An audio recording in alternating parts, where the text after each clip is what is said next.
Hi! So it's been a hot minute since I've uploaded any videos, and it's definitely been very inconsistent, and it's going to continue to be inconsistent. We are back to having no set schedule, but that's okay. And the reason for that is because there will be a lot of video content coming up, and it would just take forever if I only uploaded every Friday like my original plan was. So we are just going to go on a sporadic posting spree for the next couple of weeks, and then once I'm done with all of that upcoming content, I will eventually be going back to uploading every Friday. So hello, today's video is, I think, the first of its kind for my channel. Not the first of its kind for my art in general, but well, I'm getting ahead of myself. So this is a Draw This in Your Style challenge, and for those who don't know, the premise of that is an artist, or they post an artwork that they've created, and they post it specifically as a Draw This in Your Style challenge, and that is inviting other artists to recreate that character or image or scene or illustration or what have you in their own individual style. It's really fun. You get to see the kind of the same concept over and over again, but it never looks the same twice. I really enjoy doing these as an art exercise when I'm having kind of a burnout moment, or kind of just not wanting to work on my own projects at the time. This is a really good way to kind of get back into the workflow, because you kind of don't have to put as much thought into it, because most of the creative elements and the design elements have already been planned out for you. So you don't have to use as much brain power to kind of figure out and conceptualize what it's going to look like. You just get to have fun with it. So I normally don't record the process when I'm working on one of these, because it's not my original work. So sometimes it feels a little weird to make any content out of something that somebody else created other than just the actual artwork itself and posting it on Instagram, because that's what the challenge is designed for. But this piece is by Tiri Art. I have participated in, I believe, every single one of her Draw This in Your Style events. I always love her character design, and she specifically has said that it's okay to use her Draw This in Your Style, or your versions of her Draw This in Your Style, for your own promotional gain. So this is something that if you participated in hers, she allows you to sell prints of your version of her character and things like that, as long as you credit her as the original artist. So yes, here is the picture of the original character. I love it. I loved all of the lily pads. I loved the braid. I was nervous about the storm clouds, but we will get to that later on in the video. But yes, so here is her original character, and I'm working on creating it.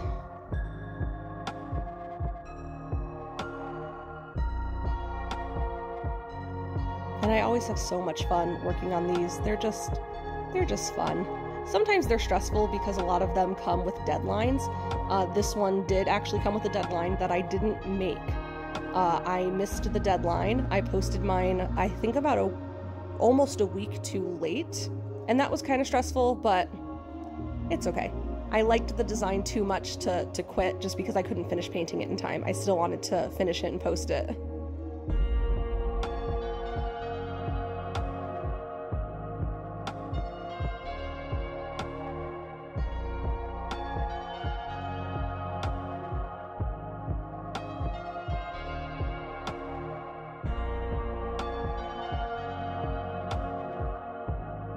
And I've completely switched over now to only using my Paul Rubens watercolors, which are the artist grade paints. I'm no longer using student grade, or I don't even think mine were student grade. They were craft supplies. They were for children.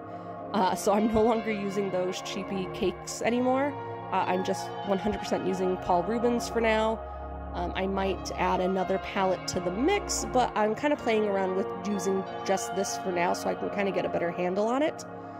And what I've learned so far is that they're extremely textured.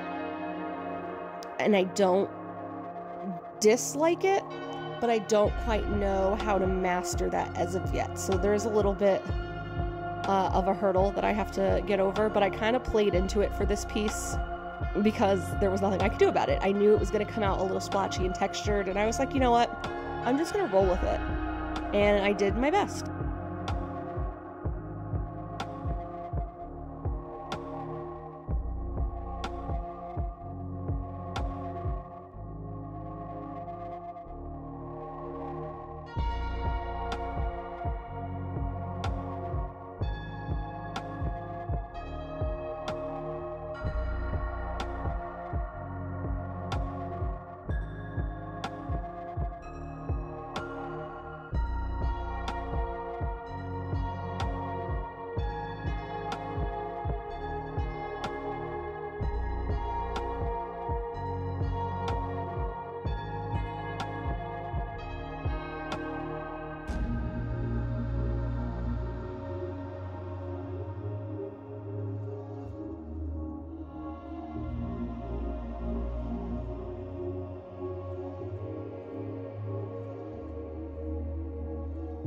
So I wasn't really sure how to go about the storm clouds with my watercolors. I can honestly say that I haven't drawn a storm cloud since I was in probably high school. And even then it was very like cartoony, and I wanted this to look a little bit more legitimate, just to match my style better, and I really had no idea how to go about it. And I was like, well, I'll just put a bunch of water down on the paper and I'll just kind of see what shapes come up with the colors, and then I can add different colors to it, because in my opinion, my favorite kind of storm clouds are the ones that have like the deep purples and the blues in them on top of the grays, and those dark tones. So that's really what I was going for. I don't think I accomplished it as well as I could have, but for a first try that I was coming up with on the fly, I think it came out pretty well. And now I kind of have a better baseline if I were to ever do storm clouds in the future. And also, they're in pretty unconventional spots, so I also had that going against me. I think if they were regular storm clouds in the sky, I could have made them look better, but I wasn't really sure how to place them for this illustration.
I think that adding the shadows has slowly started becoming my favorite part of my illustrations, especially since I've started using color for the shadows. For this particular one, I'm using purple. A lot of the times I've been using blue for the shadows, but because her hair is blue, I went with purple this time, and I love it. And it just really brings out the dimension once you start adding in that shading. And I think it just really starts to make the piece become better. Like, that's the first step where I start to go, oh yeah. Sorry, I'm laughing because I just thought of that meme from Emperor's New Groove where Kronk is like, oh yeah, it's all coming together. Because that's honestly how I feel once I start doing the shading. It just makes it feel so much nicer. And if I ever am not super happy with how the piece is going, once I start doing the shading and the detailing, it just ropes me right back in, and I just am eager to see the final product at that point.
And here comes a surprise appearance by O'Malley, who just can never keep her feet off of my art.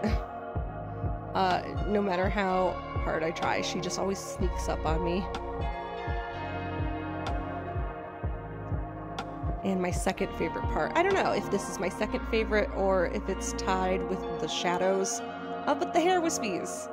I love them. I love the hair wispies.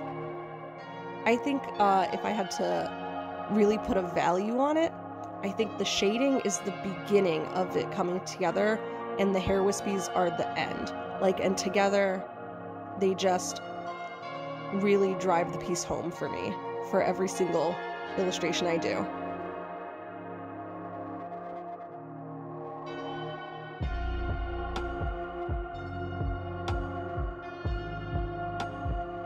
And I particularly am extra fond of the hair wispies on this piece. I think they came out very nice.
And then the eyelashes also play a nice role in finishing up the piece and making it just have that extra little pop for me.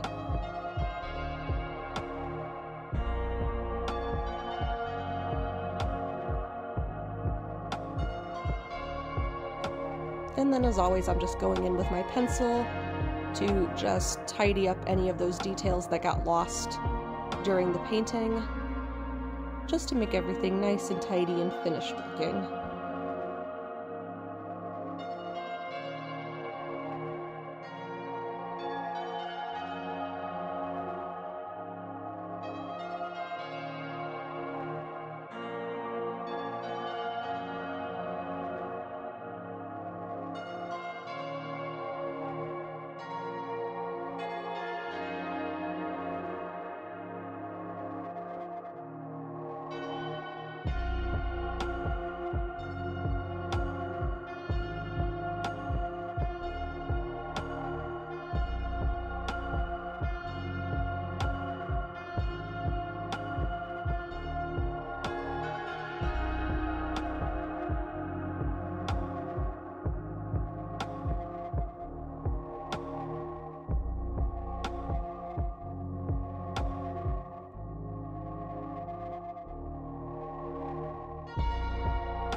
Oh, and then we also have another little surprise appearance. Me and my mom got a puppy.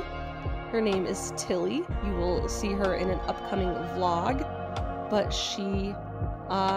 this was the first painting I worked on with her, and there she is in the little bottom there. She wanted to be on my lap because she didn't understand why I was sitting at my desk for so long not paying attention to her.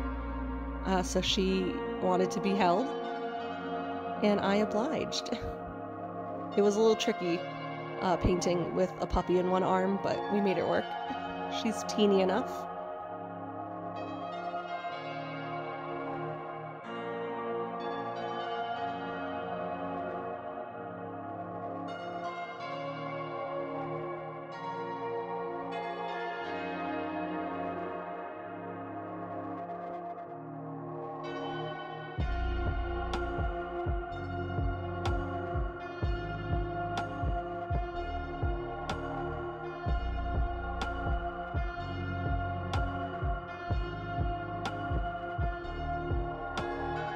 Alright, and here is the finished product. I really had a lot of fun doing this one. Again, Tiri Art always has my favorite character designs for these Draw This in Your Style challenges, and I hope I did it justice. Thank you for watching!